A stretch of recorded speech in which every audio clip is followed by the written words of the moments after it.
এই তোমার ব্যাপার কি? হ্যাঁ, তুমি কি ভেবেছো আমি কিছু জানতে পারবো না? আমি সব জেনে গেছি। কি ও সব জেনে গেছে মানে? তাহলে কি ও আমার এক্স গার্লফ্রেন্ডের সাথে চক্রের ব্যাপারে জেনে গেল? এমা, না না ভয় পেলে চলবে না, ওকে ঘুরে উল্টে কোশ্চেন করতে হবে। আমিও জেনে গেছি তোমার ব্যাপারে সবকিছু। কি? তুমি কি ভেবেছো আমি জেনে জানতে পারবো গেছে না? মানে? ও কি তাহলে জেনে গেল আমি আমার এক্সের সাথে লুকিয়ে লুকিয়ে দেখা করতে যাই? ও আমার জন্মদিনের জন্য সারপ্রাইজ পার্টি প্ল্যান করছে, এটা বলতে এসে তো আমি নিজেই ফেসে গেলাম। কি জেনে গেছো তুমি?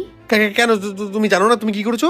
এমন ভাব করছো যেন কিছুই জানে না। কিন্তু ও তো কিছুই করেনি। ও কতটা ভালোবাসে আমাকে, আমি ওকে চিট করছি এই ভেবে হয়তো কষ্ট পাচ্ছে এখন। ছি, আমার মনে হয় এটা করা উচিত হয়নি। আমার বরটা আমাকে কত ভালোবাসে, ও এখন মনে হয় কত কষ্ট পাচ্ছে। আমার মনে হয় ওকে সব বলে দেওয়া উচিত, ও ঠিক ক্ষমা করে দেবে আমায়। বলছি শোনো না, আমার না একটা ভুল হয়ে গেছে। আমি তোমার কাছ থেকে একটা কথা লুকিয়েছি। বেবি, সত্যি বলতে কি আমিও না একটা কথা তোমার কাছ থেকে আচ্ছা লুকিয়েছি। চলো দুজন দুজনকে কথাগুলো বলে দিই, কিন্তু তুমি আমাকে প্রমিস করো যে তুমি আমাকে ক্ষমা করে দেবে। আমিও বলবো, কিন্তু তুমি আমার কথা দিলে তুমি আমাকে ক্ষমা করে দেবে। আচ্ছা বেবি, ঠিক আছে।